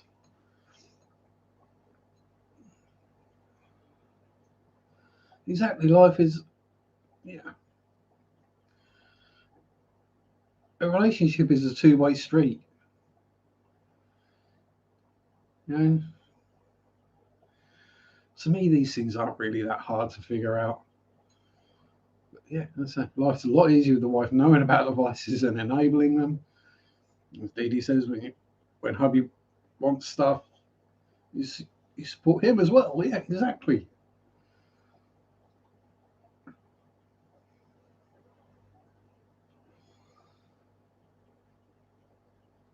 Yeah, the thing is, Dee Dee, it wouldn't be the first time I've done it. It'd be the first time I've done it on video, but it wouldn't be the first time I've accidentally sent myself up in flames. Only true love is don't buy local. They'll take them, but they won't buy them. Yeah. I would say some are like that, Steph. I mean, they might have a special deal with their supplier or whatever. They might just be arses. They might need, pointing in the direction of perhaps a video that explains why buying local fish is better. And perhaps you should make that video.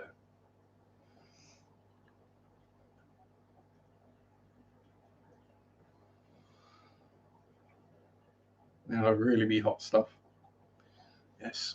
So, I mean, one piece of advice I can give everyone is if you're going to light a fart, don't drop your pants first.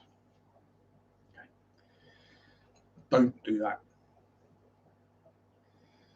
Because, gents, you will lose all the hair off your butt crack, your ball sack, and the back of your legs. Everywhere else around is a big box store, and yeah, and they won't take anything in either.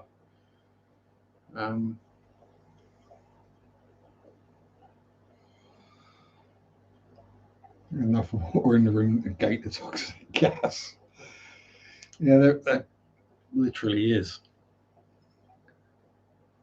Make sure your pants have no holes. Oh yeah, been there, done that one. And actually, I had a friend who did that one. He was wearing a pair of jogging bottoms. They were rather threadbare. he lit a particularly long one, and it basically burnt the thread that hold the two. But basically burnt out the seam. So we just, yeah. That's what the kids had to do that when we were little. Exactly. It's fun. It's funny until you burn yourself. But it's. Holes for sure. No, it's because I'm actually sitting on a mesh camping chair, Stephen. That's where the holes are. Actually, I'm wearing a pair of boxers today that don't have holes in them. Neither do my shorts. So, first time for everything. Nor my socks. yet. That's probably only because I've cut my toenails. Yeah, and I bet learning how to light a fart with your dad was one of your favourite childhood memories as well. And columnaris, healthy tanks are the only place to get good guppies. Yes. I mean, I've had columnaris. Seems to be this tank has some kind of curse. Because it had columnaris, which I managed to fix, or I say fix, get sorted with Pimafix and Melafix. Yeah, that was a miracle. I'm not I say fix. I did lose over half the fish that were in there. Then it had columnaris recently, so you know.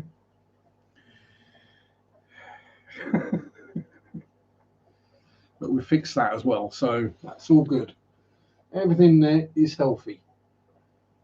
And any of the babies that have come out of that tank have all been treated with Isha NDX, Levamisol, and they're all clear as well. So I'm not spreading it anywhere, because I would not do that, because it's going to ruin my relationship with the fish shop or the fish store. If I start selling them diseased fish, especially something like columnaris or camelanus, yeah, they're not going to buy my fish anymore, are they? So yeah, don't sell unhealthy fish. And local breeders, hobbyists, spend a lot more time looking into each tank than fish farms or wholesalers do. So we notice these things a lot quicker. We notice when our fish are looking ill, not when we go to the tank and, oh, half of them are dead. Wonder why. You know?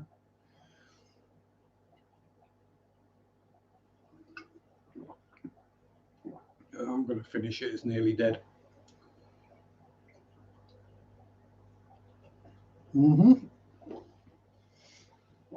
Yep. I had to use Pimafix and Melafix because all the stronger stuff is not available in the UK. And there's the proof, 2 nearly empty bottles.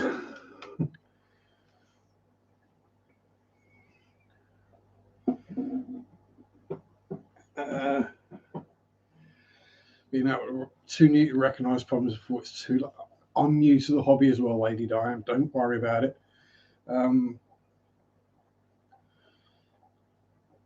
Being new means you watch your fish a lot. You've not got dozens of tanks. And you know how your fish acts, what they do, how they look. So if something changes, you'll notice it real fast. If someone's swimming around with their fins clamped up, or they're hiding up in a corner, or looking a bit furry, or got little red worms sticking out their bum hole, and got an injury of some description, and you'll be on top of it. Even if you don't know the answer, there's usually someone streaming. And you can jump in and go, help, and post pictures in the fish fan friendly groups. Oh, pardon me. Yeah. Oh, pardon me. And once you've got a clue what it is that you're looking at, you can then either Google or YouTube about that disease, sickness, illness, whatever it happens to be, worm. And from there, you can learn how to treat it. Watch several videos, not just the one, because what works for one person might not work for another. Although I've got to say, I did follow Daniel Keeping Fishes advice 100% for treating this tank for the camelanus worms, and it worked. But yeah, it's most things aren't that rapid that they're going to wipe out a tank overnight.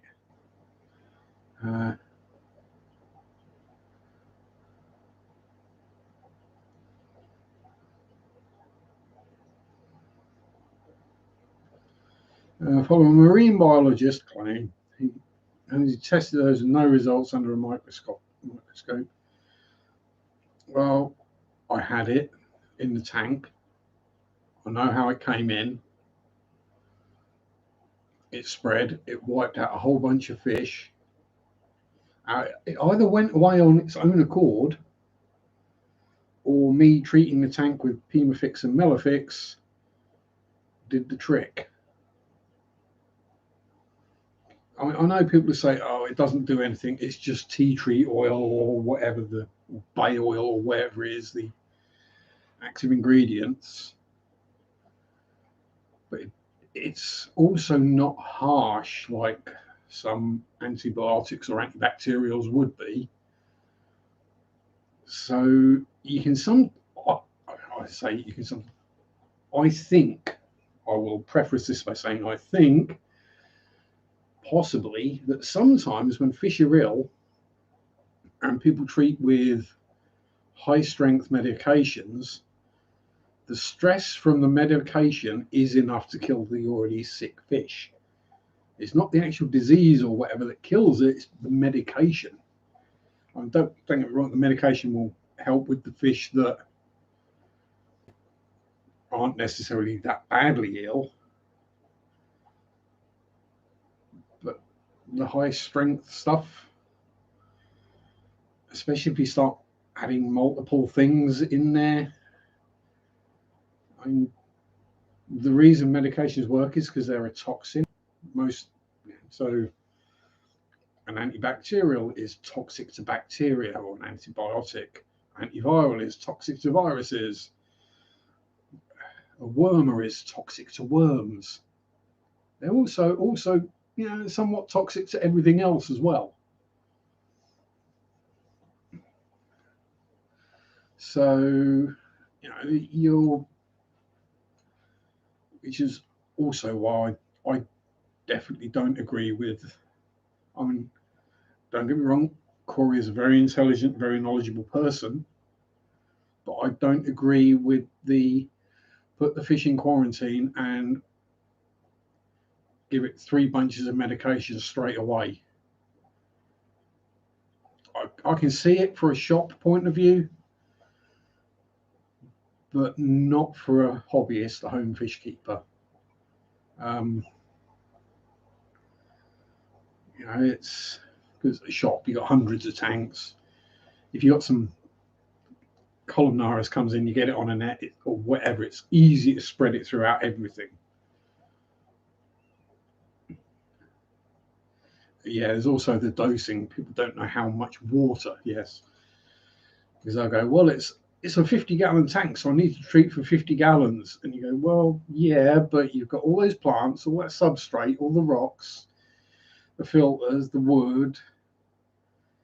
Is it actually 50 gallons to start with?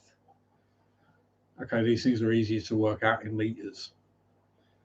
Because to work out how much a tank holds in liters, you take the width in millimeters or centimeters, the depth and the height.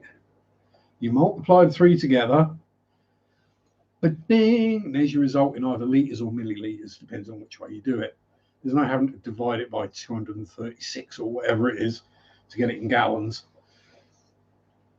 You'll probably find most 50-gallon tanks don't hold 50 gallons even when they're empty. The measurements are probably based on the outside. You can knock a good few gallons off the thickness of the glass. So then you add a couple of inches of substrate, couple of hundred weight of rocks and God knows what. You're probably quite soon down to 40 gallons, 35 gallons perhaps of actual water in the tank. And if you then treat it For 50 gallons, you're probably overdosing it quite heavily.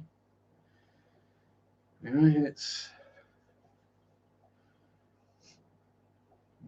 one reason why my fry and quarantine tanks are pretty much bare.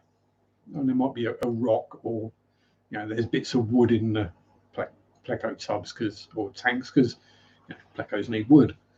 But if I had to treat them for something,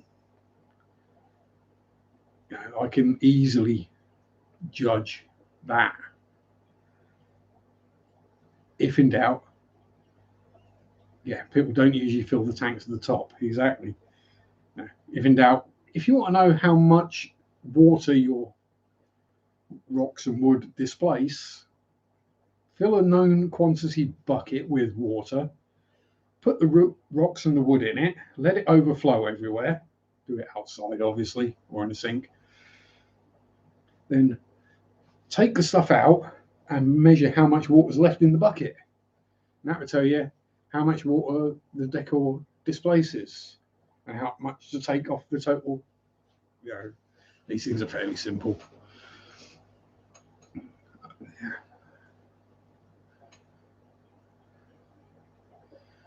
So I mean, that is technically a 50-gallon tank. Well, I say 50 gallon, it's 200 litre. And empty, and by measurements, it is 200 litre.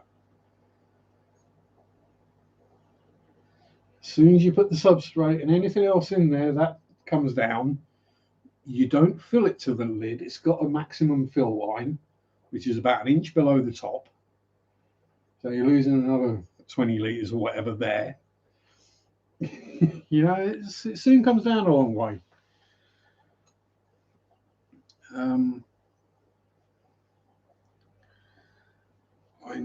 It's one of those things where it's kind of hard to overdose the NDX, which I used the Camellanus, but I played it safe and treated for 160 litres rather than 200.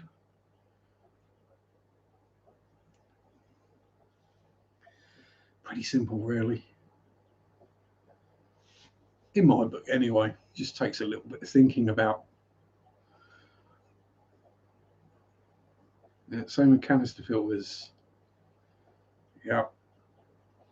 Oh, definitely. Yes. As the flow is measured empty and level. So what is actually coming out of the top of the canister, not what it's pushing up 3 feet in the air around a couple of U-bends and then out of the thing. And that's assuming all the pipes are totally clear as well. Now, as soon as you put media in there, as soon as you add lift to it, as soon as the pipes get a bend in them,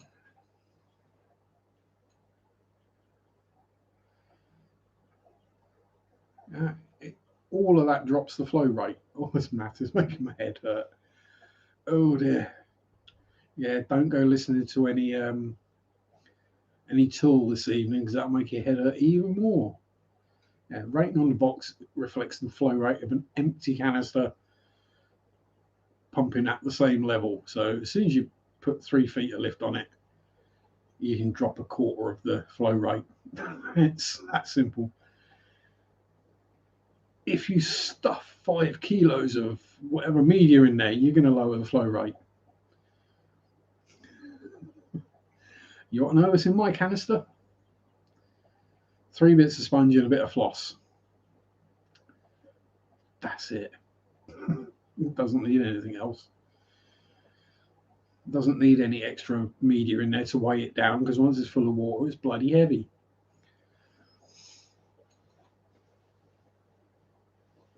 Most consumers don't know. Yeah, people read what it says on the box and take that as gospel. So I was looking at the Fluval put up a post this week about their new air pumps, the A whatever series, and now they're going about how quiet they are. And I said, well, we've all bought air pumps that said silent or quiet, And when you plug it in, it sounds like someone started a tractor engine up in the front room. So how quiet are they? What is the dB rating of these filters, of these pumps? What dB do they produce? But thankfully, Fluval are actually a fairly open company, and they actually replied to me on the Facebook post with the decibel output of each of the filters, each of the pumps. So I just said to them, yeah, put that information on the front of the box. That piece of information will sell you way more air pumps than having the part number put on there or the model number in big letters. Advertise that it is quiet by showing it is this quiet. 28 dB is bloody silent, basically. I think I went from 28 to about 34 dB, and that was for a big twin outlet, blah, blah, blah, whatever. And I'm like, yeah, let people know that. That's what will. Yeah, as Marit says, you've got 10 neons in a 100-gallon tank. You should take them out and medicate them in a smaller tank anyway.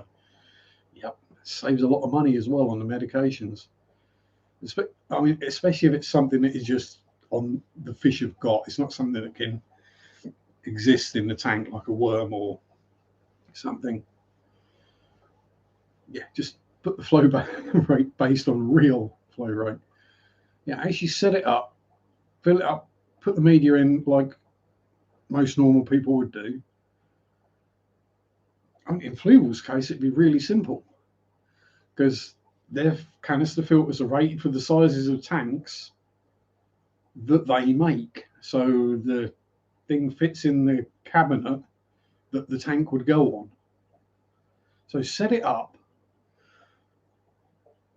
put the media in, fill it all up, and then measure the flow rate actually in the tank that's on the stand and tell us that answer.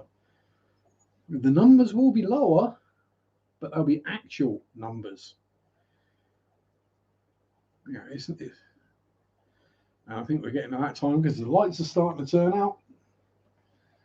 We are at that time. Look, I'm overrunning. Anyway, as I think Crystal's Pets and Plants is on now. She normally starts at 8. Pop over and say hello to her. Hashtag Sharpe says hi. Because the last couple of weeks she's had fairly crude ones. Hashtag church fart and hashtag pleco poop.